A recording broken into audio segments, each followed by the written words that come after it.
TikToker. Accused of killing children in Crosswalk posts, bizarre rant.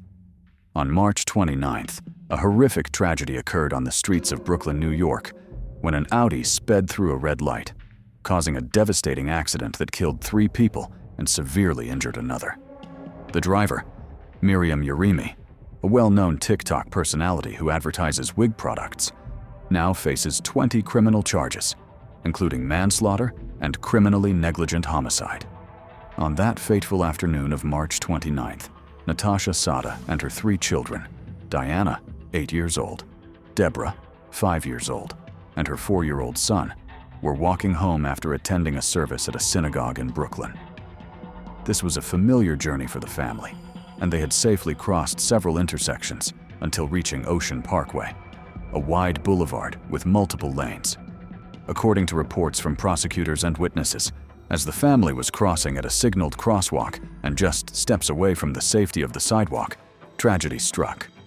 Surveillance cameras and witnesses confirmed that the traffic light was red, prohibiting vehicles from crossing the intersection, and the pedestrian signal had turned green, allowing Natasha and her children to cross.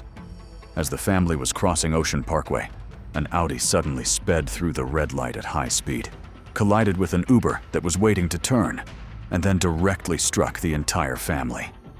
The impact was so severe that it killed Natasha and her 2 daughters, 8-year-old Diana and 5-year-old Deborah, instantly. Natasha's 4-year-old son was severely injured with multiple serious wounds and was hospitalized in critical condition. The Audi flipped over after the collision and came to a stop more than 30 meters from the scene.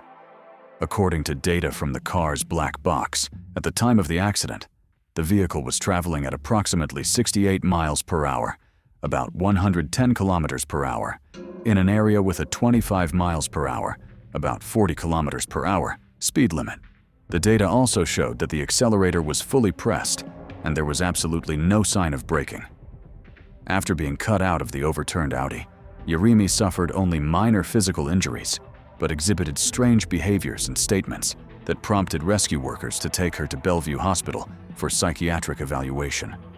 According to reports from witnesses at the scene, Yerimi continuously mumbled about CIA agents following her and declared that "the devil is in my eyes."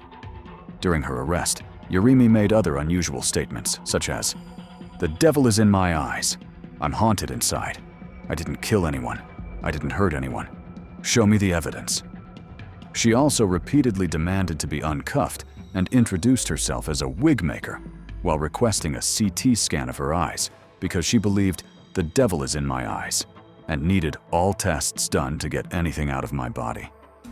Yerimi also refused to blow into the breathalyzer, claiming she didn't want her DNA on the device, although she stated she hadn't been drinking and was willing to take a breath test.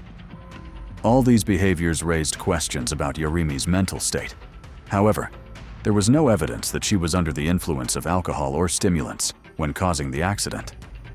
A notable detail in this case is Miriam Yerimi's astonishing history of traffic violations.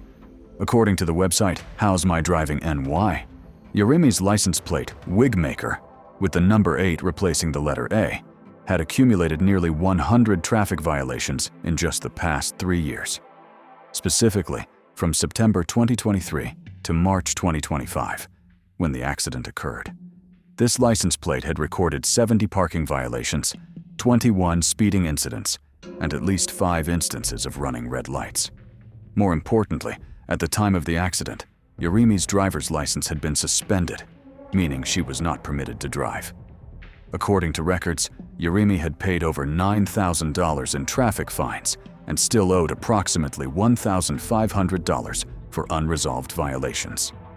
Brooklyn District Attorney Eric Gonzalez emphasized that if Yerimi had not been driving that day, this tragedy would not have occurred, and the victim's family would still be alive. He described the accident as one of the worst accidents I've seen in over 25 years as a prosecutor, and asserted that this was not an accident, but the result of the defendant's extremely dangerous driving behavior. On April 11th, Miriam Yerimi was brought to court for a preliminary hearing and pleaded not guilty to all 20 charges she faces. The most serious charges include manslaughter and criminally negligent homicide, as well as assault charges for injuries caused to the family in the Uber, speeding, running a red light, and driving without a license. Yaremy's lawyer, Joe Amsel, requested the court to release his client on bail, but this request was denied. Amsel also argued that allegations that Yaremy was a lawbreaker with numerous traffic violations were unfounded, and he had never seen evidence that his client had been stopped by police and fined. However, this argument seemed unconvincing, considering that Yaremy had paid over $9,000 in traffic fines. The consequences of this accident are devastating. A happy family was destroyed in an instant. The husband, father of 3 children, now faces the pain of losing his wife and 2 daughters, while worrying about the health of his 4-year-old son, who is fighting to survive. According to information from the Brooklyn District Attorney, the 4-year-old boy has shown slight signs of recovery, but still has a long road ahead. The boy has faced serious injuries, including a fractured skull, brain bleeding, and had to have a kidney removed. With the evidence against Yaremy, many legal experts believe her chances of a successful defense are very low. One potential strategy might be a mental health defense, based on Yaremy's strange statements after the accident. However, under New York law, to succeed with this defense approach, one must prove that due to mental illness or defect, the defendant could not understand the nature and characteristics of her actions, or did not know that what she was doing was wrong, which is difficult to prove in Yaremy's case. If convicted, Yaremy could face a sentence of 15 to 45 years in prison. Given the serious nature of the case, media attention, and public pressure, it is likely that prosecutors will request a sentence close to the maximum.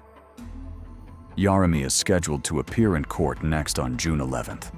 The Miriam Yaremy case is a painful warning about the consequences of reckless driving and disregard for traffic laws. Although the current system has many measures to prevent dangerous drivers, such as license suspension, there are still limitations in enforcement and monitoring. As a former Brooklyn prosecutor pointed out, arresting drivers with suspended or revoked licenses happens daily in New York, but there is no way for law enforcement to monitor everyone with a suspended license and ensure they don't drive. The current system relies on people's self-discipline, but this case shows that isn't always effective. As Miriam Yaremy continues to face legal proceedings, many questions remain about her mental state and the motives behind her reckless behavior. However, one thing is certain: no explanation can compensate for the loss that the victim's family must bear. This case also raises questions about the effectiveness of the current system in stopping dangerous drivers and whether stronger measures are needed to protect pedestrians and other road users. Certainly, this is a discussion that the New York community and beyond will need to continue in the months and years ahead. While awaiting further developments in the case, we can only hope that justice will be served and the victim's family will find some peace amid this unimaginable pain.